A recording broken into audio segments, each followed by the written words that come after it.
अगर आप इसे स्वीकार नहीं करेंगे तो बहुत काल व्यतीत हो जाएगा, आपको स्वीकार करना होगा।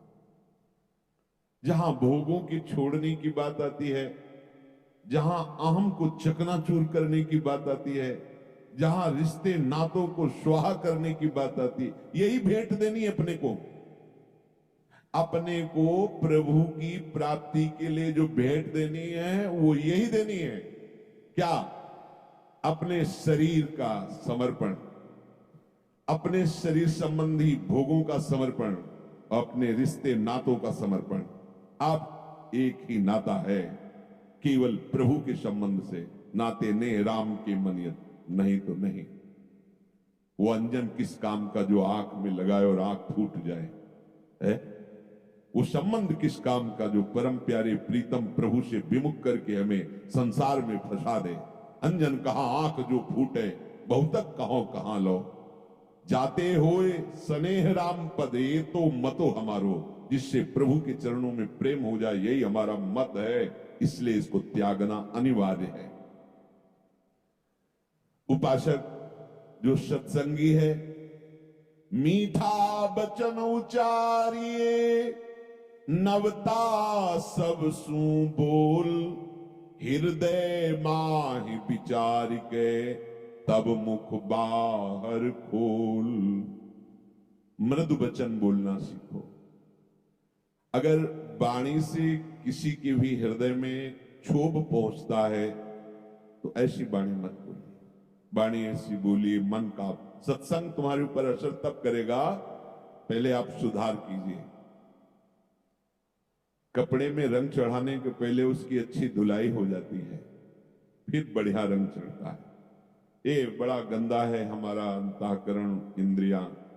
तो हमें शुरुआत करनी है वाणी से। परुख वचन, सेवक जी भी महाराज कह रहे हैं, परुख वचन कबहू न कहा। नियम लीजिए, किसी को दुख देने वाले वचन नहीं बोलेंगे। नवता सब सुबोल, दैन्य होकर, तभी अंदर जो छुपा हुआ ठाकुर सबके हृदय में वो प्रकाशित होने लगेगा। जब देखेगा ना कि आप पद्धति से चल रहे, दैन्य भाव से चल रहे, तो मुस्कुराने लगेगा। फिर ये रूप अंतर ध्यान हो जाएंगे, वही दिखाएगा, दूसरा नहीं। कोई भी बात बोलने के पहले हृदय में विचार कर लीजिए कि कहीं ये किसी की निंदास्पद बात तो नहीं, इसमें दोष दृष्टि तो नहीं किसी की, इसमें किसी को दुख पहुंचने वाली बात तो नहीं है। ये तीन बातें देख लो। किसी को दुख पहुंचने वाली बात तो नहीं बोलने जा रहा हूं, इसमें किसी का दोष दर्शन करके बात तो नहीं बोल रहा हूं, किसी की निंदा तो नहीं कर रहा हूं। अगर ऐसा, तो वाणी बहुत अपराध करती है। सबसे ज्यादा पाप वाणी से होते हैं। वाणी को अपने लोगों ने शासन से बिल्कुल मुक्त कर दिया है। जो मन में आए सो बोलो, जैसे मन में आए वैसे बोलो। नहीं, वाणी एक अमूल है, जो कोई बोले जानी, हे तराजू तौल के तब मुख बाहर आनी। बहुत संभाल कर भजन करने वाले उपासक को वाणी पर विशेष ध्यान देना चाहिए। श्री चरणदास जी कह रहे हैं, बिना स्वाद ही खाइए, राम भजन के हेतु, चरणदास कहे सूरमा, ऐसे जीतो खेतु।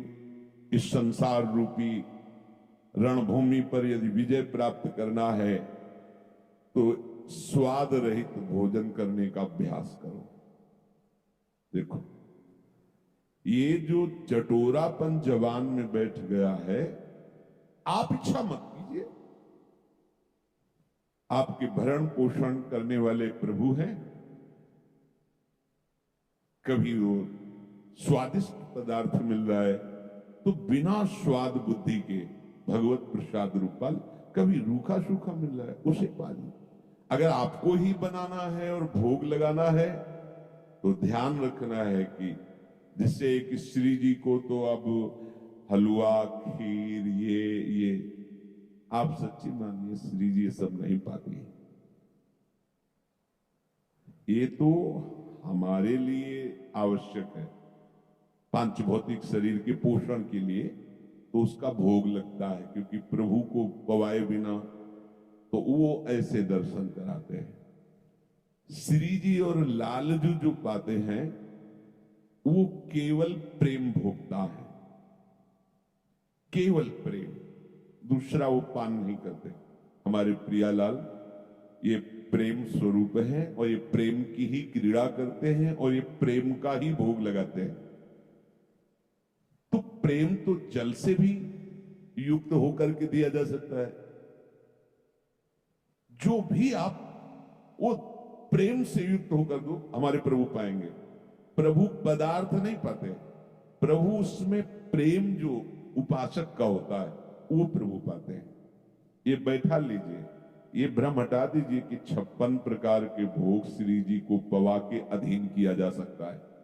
फिर तो श्री जी अरबपतियों की ही होती, अपने गरीबों किंचनों की तो होती ही नहीं। लेकिन कहीं ऐसा नहीं पाया गया सिद्धांत। ये जो उत्तम उत्तम भोग वर्णन का है, उसमें आपके जो उत्तम उत्तम भाव, आज प्रफुल्लित हो रहा है हृदय, आज श्री जी को खीर का भोग लगाएंगे, आज ये जो उसमें आपका आंतरिक भाव बन रहा है, तो अगर बाहर नहीं भी पदार्थ अर्पित किया और भाव बल गया तो श्री जी ने पा लिया। श्री जी पदार्थ भोक्ता नहीं है, ध्यान रखना। पदार्थ भोक्ता देहाभिमानी जीव होता है। इसीलिए बिना अधिकार के ये प्रेम रंग की बात नहीं बताई जाती कि ये देहाभिमानी जीव कहीं प्रिया प्रीतम की प्रेम रस क्रीड़ा को देह क्रीड़ा न समझ ले कि भाई जैसे लोकवत ऐसे नहीं। श्री जी और लालजू ये प्रेम के खिलौना दो खेलत हैं प्रेम खेल। अब तुम काम खेल खेलने वाले, काम का आसक्ति पूर्वक सेवन करने वाले प्रेम खेल की बात ही नहीं जान सकते, क्योंकि वो सूक्ष्मतरम अनुभव स्वरूपम। शुरुआत कीजिए, ये भाव हटाइए कि श्री जी को रोज हलवा पूरी और सब पवाना है। अगर आपको ऐसा ही भाव दृढ़ है तो पवा के बांटना है, पवा के थोड़ा किनका लेके बांटना, फिर बनाओ। ज्यादा स्वादिष्ट नहीं पदार्थ से दाल दिखा के पा लीजिए। ये जब तक तुम गरिष्ठ पदार्थ पाते रहोगे, मान लीजिए, बात मान लीजिए, देख लीजिए आप। एक बार झाड़ू मंडल के बलराम दास जी महाराज, बिल्कुल यमुना के पावन पुलिन पे ही बना हुआ है, इस साइड में राज मंडल के पास ही, ऐसे वृक्ष के नीचे बैठे हुए थे। तो माताएं बहनें यमुना उगाहन कर, तो वस्त्र आदि, ये नियम है कि यदि आप यमुना के तट पर बैठे हैं तो दृष्टि संभालिए, क्योंकि स्नान के बाद वस्त्र आदि शरीर में, तो अगर हमारी अचानक दृष्टि जाती है तो प्रणाम मुद्रा होकर दोबारा उधर दृष्टि न जाए। अगर दोबारा दृष्टि गई तो फिर आपका मन मलिन होने लगेगा और वो अपराध माना जाएगा।